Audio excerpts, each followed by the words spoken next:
والصلاة والسلام على سيدنا محمد أشرف من لسان يفقه قولنا وتتعلم وتعلم الإفادة والاستفادة والتمسك لكتاب الله وسنة رسوله والدعاء إلى الهدى والدلالة على الخير ابتغاء مرضاته وقربه وثوابه سبحانه وتعالى.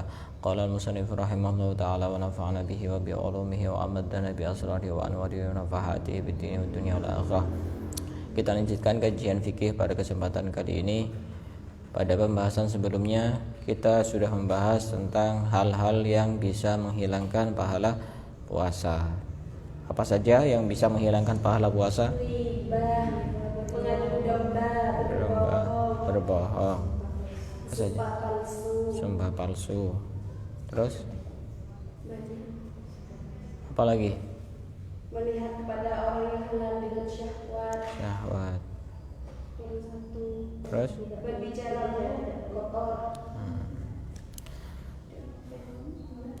Kalau orang yang melakukan perkara-perkara yang sudah disebutkan tadi, puasanya batal pada batal? Tidak batal, tapi yang pahalanya tidak ada.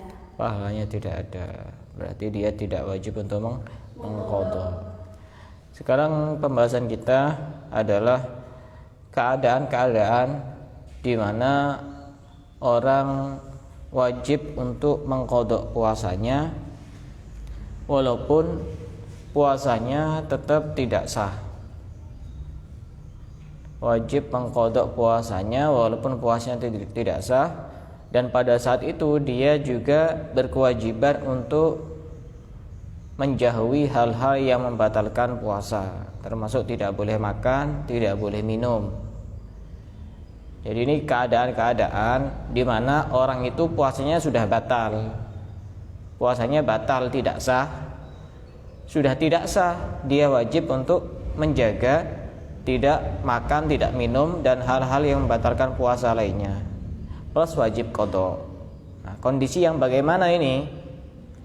Di sini disebutkan ada 6 kondisi. 1. Paham yang dimaksud judulnya ini? Jadi ada keadaan di mana orang itu puasanya tidak sah, batal. Walaupun tidak sah, dia tetap wajib untuk tidak makan, tidak minum sampai maghrib. Plus nanti dia wajib untuk mengqadha. Yang pertama, ala muta'addin bifitrihi, orang yang sengaja untuk berbuka sebelum waktunya.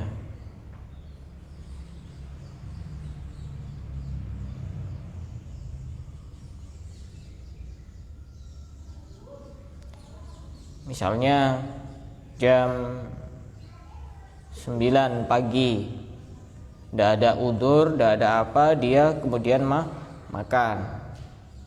Maka pada saat itu dia wajib setelah itu untuk tidak makan, tidak minum, dan tidak melakukan hal-hal yang membatalkan puasa sampai maghrib, dan nanti dia wajib untuk mengqadha puasanya. Orang yang sengaja tidak berpuasa dengan sengaja. Orang yang tidak berpuasa dengan sengaja pada waktu bulan Ramadan. Paham nomor 1? Nah. Yang nomor 2, ala tarikin niyati lailan walau sahwan. Orang yang lupa niat pada waktu malam hari. Salah satu rukun puasa itu kan dia harus niat. Kalau puasa wajib niatnya harus malam hari. Dimulai dari kapan?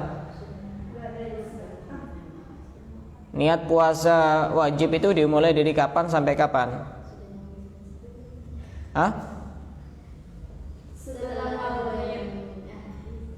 Kok ragu-ragu jawabnya? Niat puasa wajib itu dimulai dari masuk waktu maghrib sampai sebelum subuh. Jadi jangan dipahami bahwasanya niat puasa Ramadan itu khusus dilakukan setelah sholat tarawih. Kadang-kadang ada orang tidak puasa. Kenapa kok tidak puasa? Karena saya tidak tarawih. Loh, apa hubungannya sama tarawih? Ya karena nanti kalau saya tidak tarawih saya tidak Tidak niat, tidak ada hubungannya. Niat itu bisa dilakukan kapan saja. Yang penting antara maghrib sampai subuh. Mau setelah buka niat, mau jam 9 malam niat, mau jam 10 malam niat, mau jam 1, mau jam 2, mau setengah 3 boleh. Dan niat itu gampang. Niat itu tempatnya di hati. Contoh misalnya malam setelah buka puasa, saya besok niat mau puasa Ramadan, ya sudah beres. Tidak harus nawaitu shauma ghadin an adai fardhi syahri Ramadan hadis sanati fardhu lillahi ta'ala, tidak harus. Jadi jangan diartikan niat itu harus diucapkan. Kadang orang tidak mengucapkan tapi dia hatinya niat. Sah pada sah puasanya? Sah. Nah, tadi itu orang yang lupa niat. Lupa niat. Jam 6 pagi kan sudah otomatis ngelewati subuh kan ya. Dia baru ingat, Masya Allah, innalillah, tadi malam lupa belum niat puasa Ramadan. Puasanya sah pada sah? Puasanya tidak sah, batal. Walaupun puasanya batal, tidak sah, dia tetap wajib tidak makan, tidak minum sampai maghrib. Ini kesalahannya dia sendiri, salahnya tidak niat. Ini berarti dia tidak mementingkan urusan ibadah. Dia wajib untuk tidak makan, tidak minum sampai maghrib, plus dia nanti wajib untuk mengqadha. Makanya harus benar-benar ini diperhatikan urusan niat, jangan sampai lupa. Makanya ini kalau menurut mazhab Syafi'i, niat puasa Ramadan itu harus setiap malam. Harus setiap malam. Sedangkan menurut mazhab yang lain, mazhab Maliki, cukup niat pada waktu malam pertama bulan Ramadan, saya niat puasa Ramadan sebulan penuh, itu sudah beres kalau mazhab Maliki. Jadi nanti besok malamnya, tiap malamnya tidak perlu niat, tidak apa-apa kalau menurut mazhab Maliki. Karenanya nanti kalau sebelum datang bulan Ramadan, pada malam pertama terutama, kita niat kedua-duanya. Pertama, saya niat puasa bulan Ramadan sebulan penuh. Saya niat puasa Ramadan sebulan penuh. Ini ngikuti pendapatnya mazhab Maliki. Yang kedua, nanti setiap malam juga niat. Kenapa kok niat dua? Khawatir nanti suatu saat kita lupa niat. Puasa kita tetap sah walaupun bukan menurut mazhab Syafi'i, tapi menurut mazhab Maliki. Itu. Yang kedua, salah satu manfaatnya, kalau kita niat puasa sebulan penuh, kemudian takdir Allah misalnya di tengah-tengah bulan Ramadan ada yang meninggal, maka dia mendapatkan pahala sebulan penuh karena niatnya. Kan kemarin di kajian hadis kan sudah dijelaskan, orang punya niat baik itu walaupun belum terlaksana, maka dia tetap dicatat kebaikan yang sempurna. Betul ya? Kayak gitu. Jadi orang yang lupa niat, puasanya batal, puasanya tidak sah. Walaupun tidak sah, bukan berarti langsung makan, langsung minum. Dia tetap wajib tidak makan, tidak minum sampai maghrib. Dan nanti dia wajib mengqadha. Paham? Ya. Yang ketiga, ala man tasahhara dhannan baqa al-laili fabana khilafuhu. Orang sahur dikira masih belum subuh, ternyata sudah subuh. Sahur sudah subuh boleh apa tidak boleh? Tidak boleh. Sahur masih imsak boleh apa tidak boleh?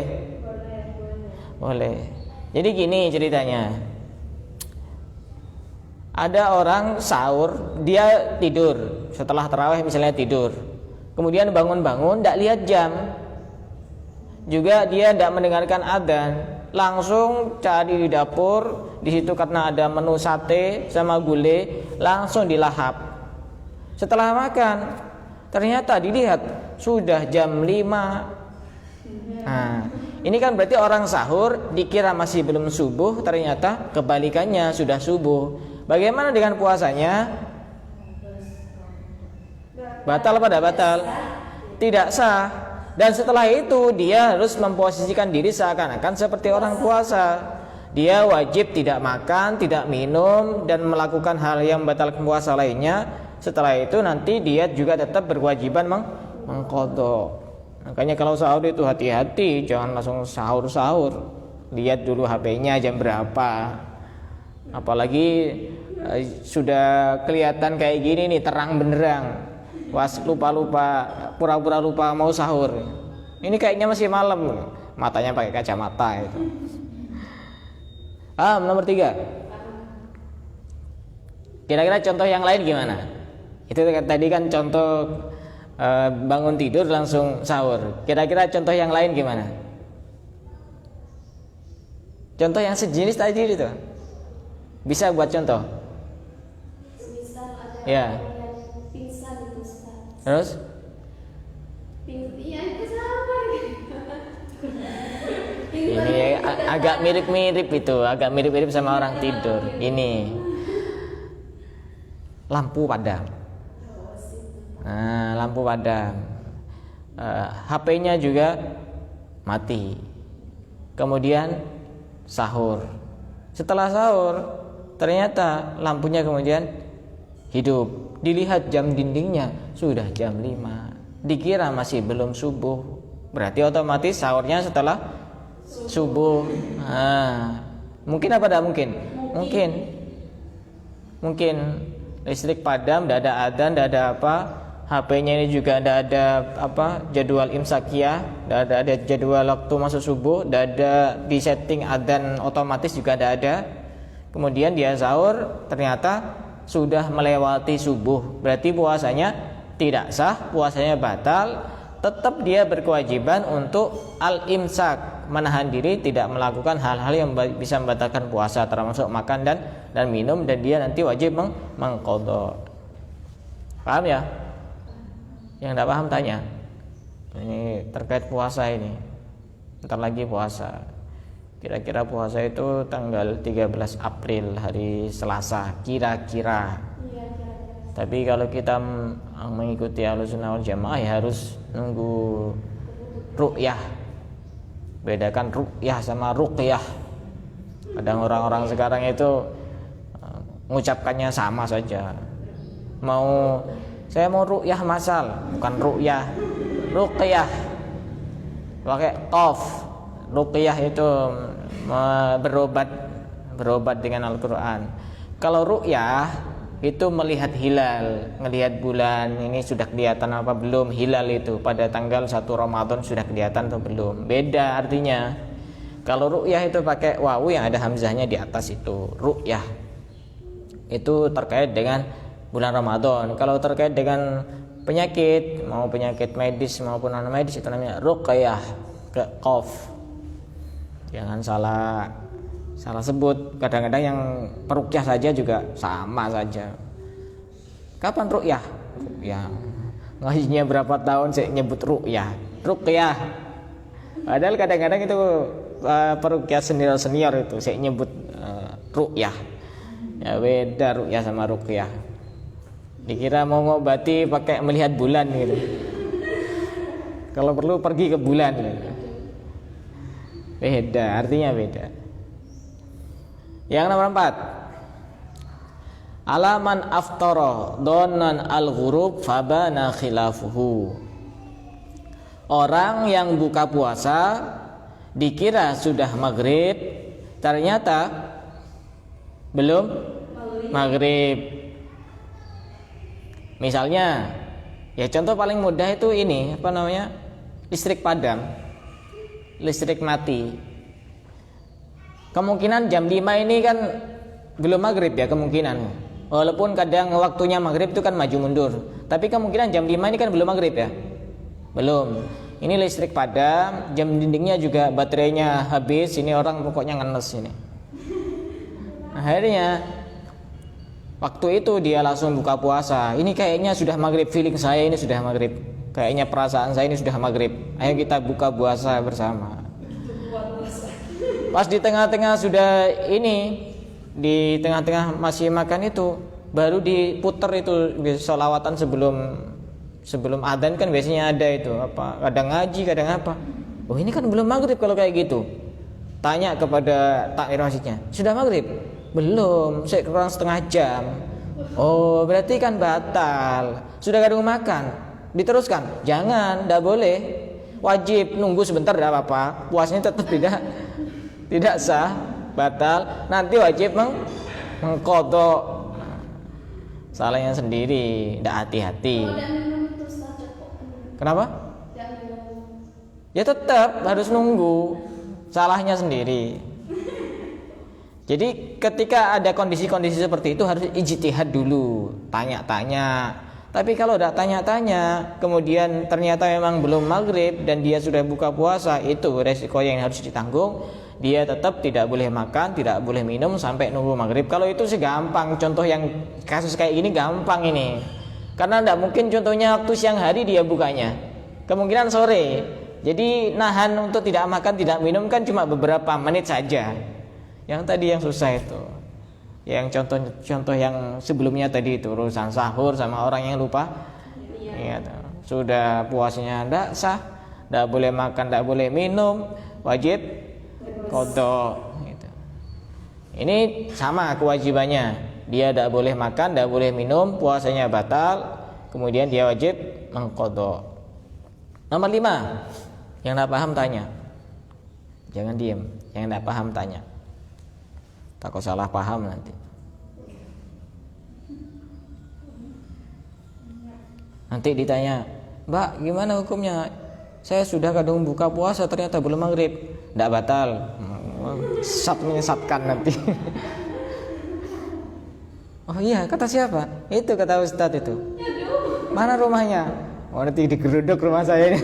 Oh aliran sesat. Sesat menyesatkan ini.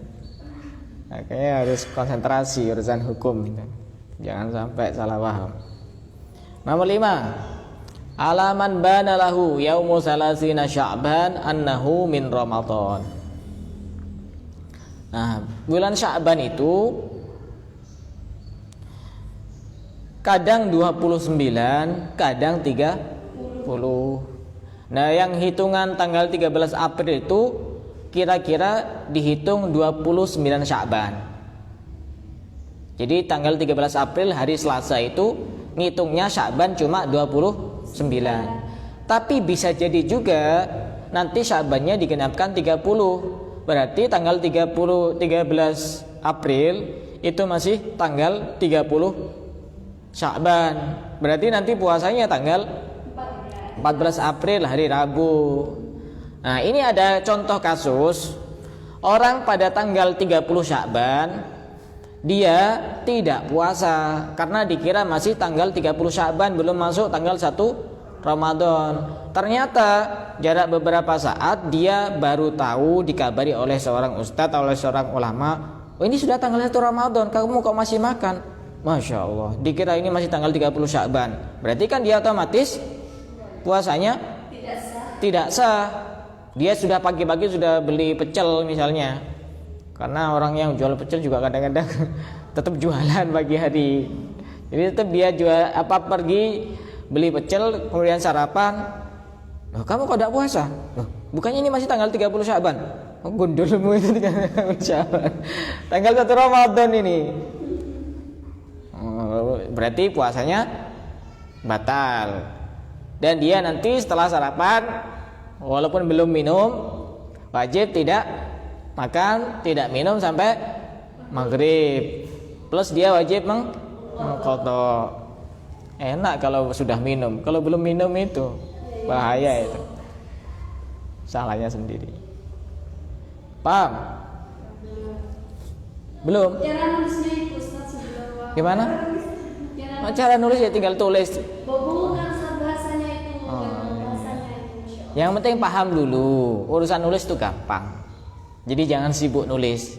Yang penting paham dulu. Urusan nulis itu gampang. Yang penting tangannya gerak, pulpennya gerak juga nanti bisa jadi tulisan itu. Yang penting paham dulu. Urusan nulis itu gampang. Ada aplikasi di Play Store itu bagus ini. Termasuk satu bab puasa yang ada di kitab ini diterjemahkan utuh. Yang ada di kitab saya ini. Aplikasi di Play Store namanya Kesan. Itu Kesan itu alumni dari Pondok Pesantren Langitan Tuban. Kesan. Di situ ada buku-buku Islami yang berbahasa Indonesia dan itu aslinya dari kitab-kitab berbahasa Arab yang sudah diterjemahkan. Itu bisa dibaca offline juga, yang penting sudah di-download itu. Ada juga kitab-kitab yang berbahasa Arab. Ada juga permasalahan-permasalahan seputar hukum-hukum Islam, ada itu, bagus itu. Walaupun saya bukan alumni Pondok Pesantren Langitan, tapi aplikasi itu bagus itu. Namanya Kesan, di Play Store ada, Kesan. Kalau itu kan gabungan dari beberapa pondok pesantren. Yang pernah saya kirim itu namanya aplikasi PIS KTB, PISS KTB.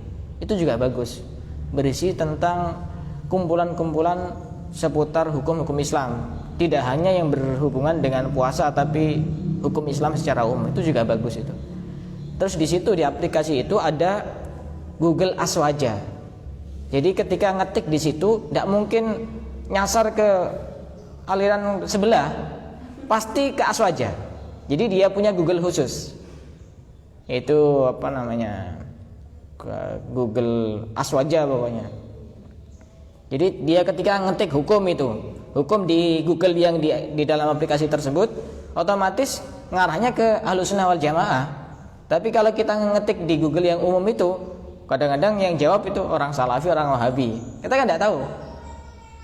Yang di aplikasi itu bagus itu, insya Allah aman.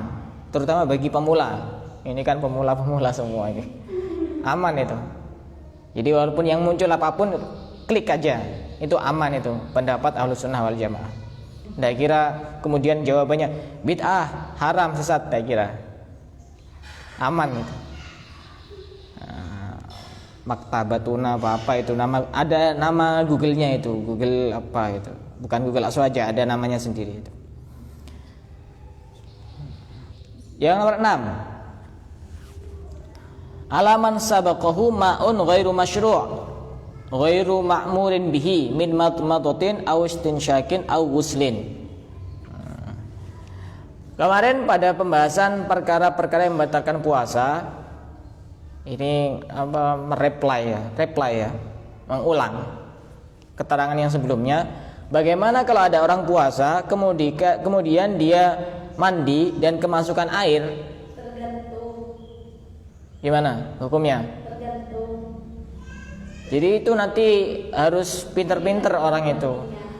Kalau yang ditanyakan mau mandi tanpa keramas, mau mandi sambil keramas, sama saja hukumnya. Bagaimana orang mandi kemudian kemasukan air? Tergantung. Kalau mandinya itu mandi sunnah atau mandi wajib, contoh mandi sunnah, mau berangkat Jumatan dia mandi, atau mandi wajib, mandi junub, mandi dari haid, kemudian ada kemasukan air, yang penting tidak disengaja, maka puasanya tidak batal. Tapi kalau mandi biasa seperti kita mandi setiap hari itu, pada saat puasa kemudian ada air yang masuk, misalnya masuk ke telinga, kemungkinan masuknya ke telinga, kemungkinan. Ya. Kalau hidung kan masa mandinya kayak gini. Anda kira? Hah? Kan enggak kira gini. Kemungkinan yang masuk itu sini, telinga atau mulut ini. Bagaimana kalau ada air yang masuk? Kalau mandinya mandi biasa, ada air masuk walaupun tanpa sengaja, maka puasanya batal. Maka harus hati-hati. Mandi biasa itu harus hati-hati. Berarti kalau misalnya dia mandinya pagi hari jam 6, kemudian dia kemasukan air walaupun tanpa sengaja dan dia mandinya biasa, puasanya batal. Walaupun seperti itu, bukan kemudian dia boleh sarapan. Dia wajib untuk tidak makan, tidak minum sampai maghrib. Plus dia nanti wajib mengqadha. Salahnya hobi mandi. Itu bukan hanya cuma mandi. Kumur-kumur juga seperti itu. Jadi kalau ada yang tanya nanti, gimana hukumnya kumur-kumur saat puasa? Jangan langsung dijawab batal. Sesat itu nanti. Gimana jawabannya? Boleh, asalkan air kumurnya jangan ditelan. Tergantung. Kumur-kumurnya itu nanti sama seperti hukum mandi itu. Ada kumur-kumur biasa, ada kumur-kumur yang sunnah. Kumur-kumur sunnah itu gimana? Sebelum wudu. Kumur-kumur biasa ya kita kumur-kumur biasa itu. Hukumnya beda nanti.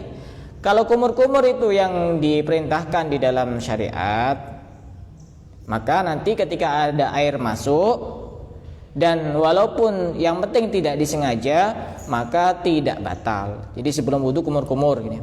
Yang penting kumur-kumurnya kumur-kumur biasa. Kumur-kumur biasa, bukan kumur-kumur sambil melihat ke atas saya ini. Kan ada orang kumur-kumur kayak gitu. Itu pada saat puasa hukumnya makruh. Kumur-kumur seperti itu pada saat puasa hukumnya makruh. Dan nanti kalau ada air yang masuk walaupun tanpa disengaja, tapi kalau caranya kumur-kumur seperti itu, walaupun ini sebelum wudu tetap batal puasanya. Kalau caranya seperti itu, dengan mendangak seperti ini. Ini kan mestinya kumur-kumurnya kan sunnah, tapi karena dengan cara seperti itu, walaupun dia ini kumur-kumur sebelum wudu tetap batal puasanya kalau ada yang masuk walaupun tanpa disengaja. Tapi kalau kumur-kumur biasa, mau disengaja, mau tidak disengaja, ada air masuk, batal. Kalau yang disengaja itu udah usah tanya. Gimana kalau ada orang kumur-kumur kemudian ada air masuk? Kalau sengaja, batal. Mau kumur-kumur biasa, mau kumur-kumur yang sunnah, sama. Mandi, gimana kalau ada orang mandi, ada air yang masuk? Kalau sengaja diminum, batal. Mau mandi biasa, mau mandi sunnah, mau mandi wajib. Yang sengaja itu udah usah tanya, gampang, batal. Kalau sengaja, itu ada 6 kondisi di mana orang itu puasanya batal. Kemudian walaupun batal, dia masih diwajibkan untuk tidak makan, tidak minum sampai maghrib, dan dia nanti wajib mengqadha. Paham? Dari sini sebelum saya lanjutkan ada yang mau tanya, silakan. Iya, ya. Misal itu pernah kejadian waktu Ramadan. Ya. Semuanya itu masih mualik. Iya, terus? Itu asal-asalan mualik. Terus itu ada salah satu itu yang ada. Anak-anak itu buka puasa semua, Ustaz. Terus ternyata itu masih belum maghrib. Masa itu dikodok? Apa salahnya yang ada? Salahnya sendiri dia, karena tidak berusaha untuk mencari tahu dulu. Jadi seperti itu yang contoh kasus tadi itu, dia sudah buka puasa duluan, ternyata belum maghrib. Itu nanti dia harus cari tahu dulu. Kalau belum cari tahu dulu, nanti itu resikonya. Kan tidak kedengeran tuh, Ustaz, sekitarnya. Jangan langsung dengar adzan satu langsung buka puasa, cari tahu dulu. Di masjid-masjid lain ada adzan apa enggak, terus pakai jam atau tanya temennya. Jadi ini sudah berusaha. Ketika sudah berusaha kemudian ternyata adzan dan kita tidak tahu, tidak apa-apa. Tapi kalau langsung buka puasa, ya itu nanti kewajibannya. Dia wajib imsak, wajib tidak makan, tidak minum ketika masih ada jeda waktu. Kemudian nanti dia puasanya tidak sah dan wajib untuk mengqadha. Jadi yang bagus itu, kalau ini saran saya, di area Besuki dan sekitarnya itu dicocokkan dengan masjid alun-alun untuk jadwalnya itu. Kadang-kadang orang itu di musola-musola, di masjid-masjid itu memang sudah punya selebaran jadwal imsak, jadwal maghrib itu kan ada ya. Tapi jamnya tidak dicocokkan sama jam sana. Akhirnya beda. Walaupun jadwalnya sama. Jadi yang perlu untuk diperhatikan itu sama jadwalnya itu, selebaran itu misalnya maghrib jam 6, subuh jam 4 itu. Sama semua itu. Selebaran ada ya biasanya ya. Tahu ya? Jadwal imsak ada yang berbentuk PDF juga ada. Nah, saya punya, nanti tak kirim di grup itu. Ini patokannya di ini Masjid Besar Baitur Rahman, karena ini Situbondo ini biasanya sama. Dari Kemenak juga sama. Nah, walaupun punya selebaran itu, tapi jamnya tidak disamakan dengan jam sana ya, otomatis beda nanti adanya. Kan tidak seragam. Nanti bingung itu orang yang mau bukain. Kalau urusan sahur sih enak, adzan duluan, kan tetap puasanya sah. Tapi urusan buka itu, kalau adzan duluan ternyata masih belum maghrib, kan kasihan. Sudah nahan-nahan tidak makan tidak minum, ternyata puasanya tidak sah, wajib qadha lagi, kan kasihan itu. Ada pertanyaan lain? Sepertinya dilanjutkan pertemuan berikutnya saja. Ini soalnya cukup lumayan pembahasannya. Tidak mungkin 15 menit selesai ini. Apa langsung di ini singkat? Apa pertemuan berikutnya?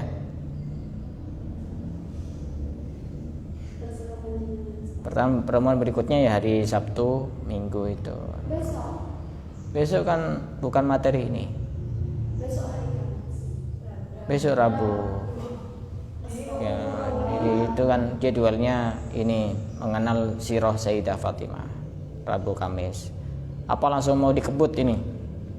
Rabu Kamis. Terserah. Ya.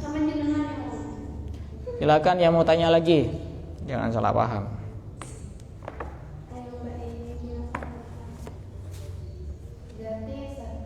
Ketika puasa itu gak apa-apa berkumur-kumur sebelum Sebelum itu tidak apa-apa. Kumur biasa pun juga tidak apa-apa. Kumur biasa pun tidak apa-apa. Yang penting tidak ada yang masuk. Itu. Mau kumur biasa, mau kumur sebelum wudhu sama-sama tidak apa-apa. Hanya saja nanti kan hukumnya beda.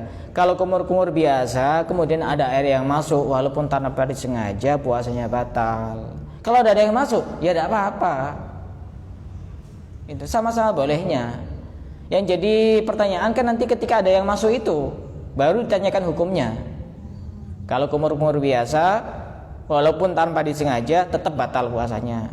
Kalau kumur itu yang wudhu itu, sebelum wudhu itu kalau ada yang masuk, yang penting tidak disengaja, tidak batal gitu.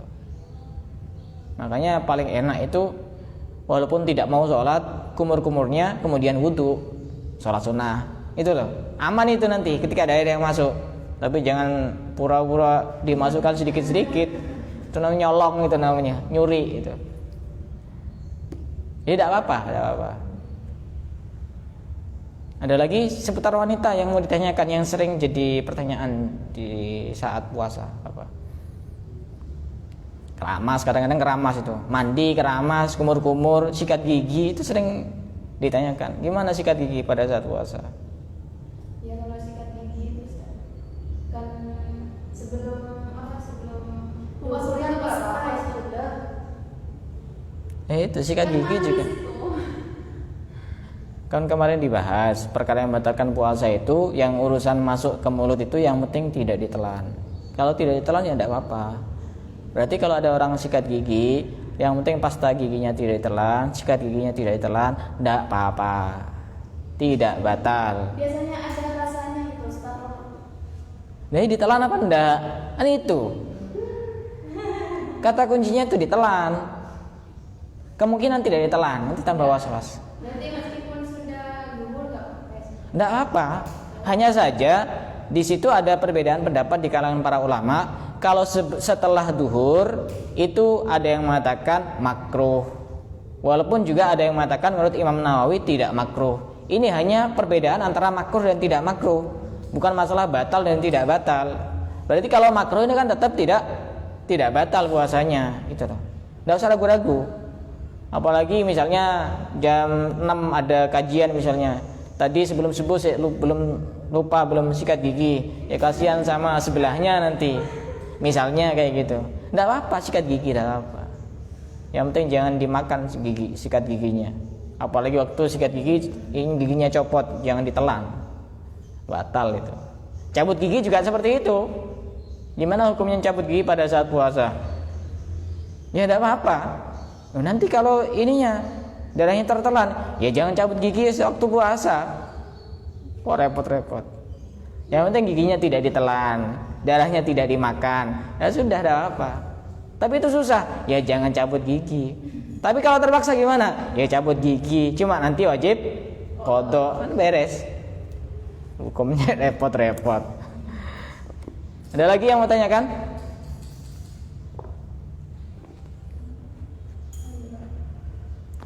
Cukup ya.